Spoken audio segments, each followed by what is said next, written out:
such a momentous day, and a beautiful day at that. And we can just feel the giddiness of excitement coming from everybody. This library is really the result of decades of planning and dreaming, and we're very excited to be able to introduce you all to this library. Throughout Kitsap County, our libraries have been born from the passion and dedication of our communities. Behind every single library is a story of people like yourselves coming together in unique and ambitious ways to make our libraries possible. And I would be remiss if I did not extend a special thank you to the visionary leaders at the Central Kitsap School District, whose idea for a community campus anchored by a public library really did make this library take flight. Thank you also to our friends at Central Kitsap School District.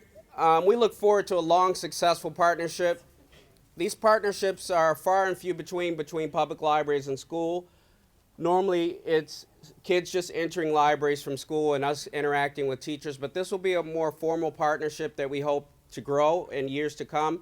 And we're right at the foot of a campus up the hill, and we can't wait to bring this space alive with all the children from the school and all of the families too, not just of the high school and middle school, but all the families who were a part of the former Silverdale Library. I know that middle schoolers and high schoolers who can't get through traffic and want to have another place to go until mom or dad are off work, it's a great connection.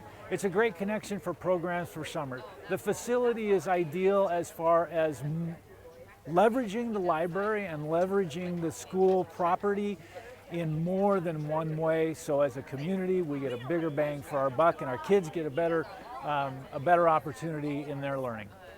I love how they repurposed it. I went to high school here in the late 90s, and it's just exciting.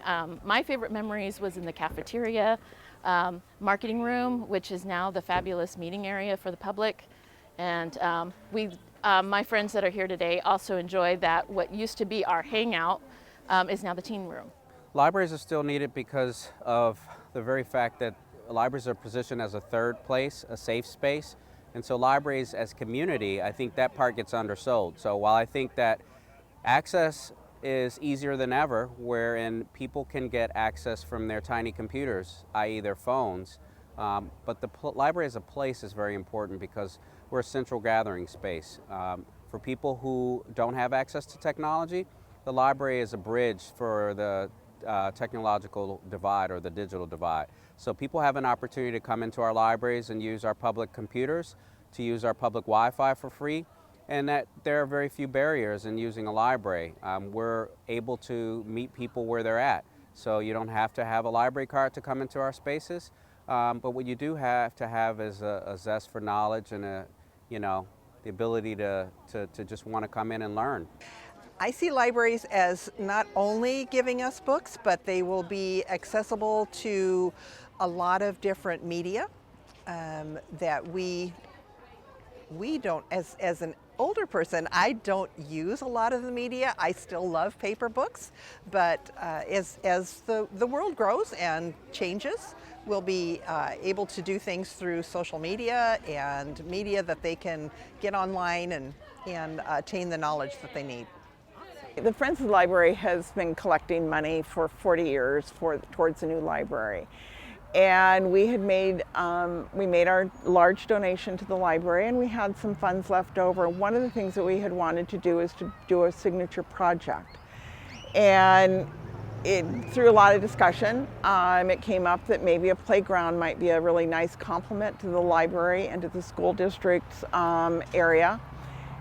This is going to be a community campus as more things come, and so it only made logical that to have a playground for families to come and enjoy, and a place for kids to burn off some energy either before they go into the library or after they come out. So it's just a lot of book sales, and the wonderful support of the community supporting our book sales. And we will still continue to have them.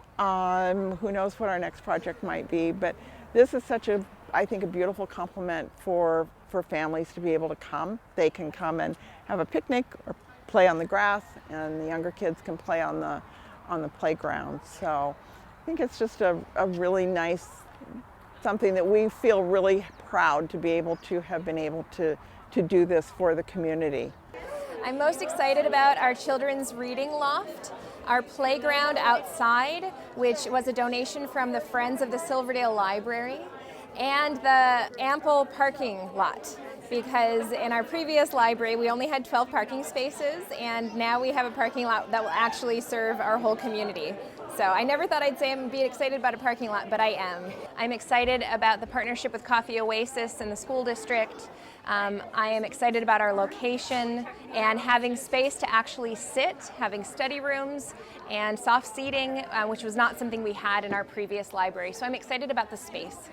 Well, first of all, when I first started walking over here, I was wondering to myself, where is the library? Because I immediately thought this must be just a school, but it is huge. Why a new big library? I think we have seen over the years, and even amazingly during the pandemic, that people never lose their desire to come together in community. And so while libraries are very important as places for people to educate themselves and to get books, it's also a very important place for the community to come together in community to really enjoy each other and be with each other and learn from each other. There is everything in this library. There are many, many meeting rooms. We really knew that this community needed meeting space, so there are phone booth style meeting rooms to take a quick phone call, up to meetings for 50 to 70 to 100 people, and study rooms for students, a wonderful reading loft for kids, a gigantic glass octopus in the children's department that I can't wait for people to see, but it's a wonderful space. When it comes to the facilities for the library district, we're always looking for those opportunities to improve and preserve the existing buildings and improve what the offering that we can make to the community in terms of those facilities. One of the conceptual designs that has been mentioned several times after this grandiose Silverdale project is the Central Kitsap Event Center down in Port Orchard. It is still purely a concept, but it is one that people are getting excited about, and we look forward to developing that idea and see where it goes. Thank you.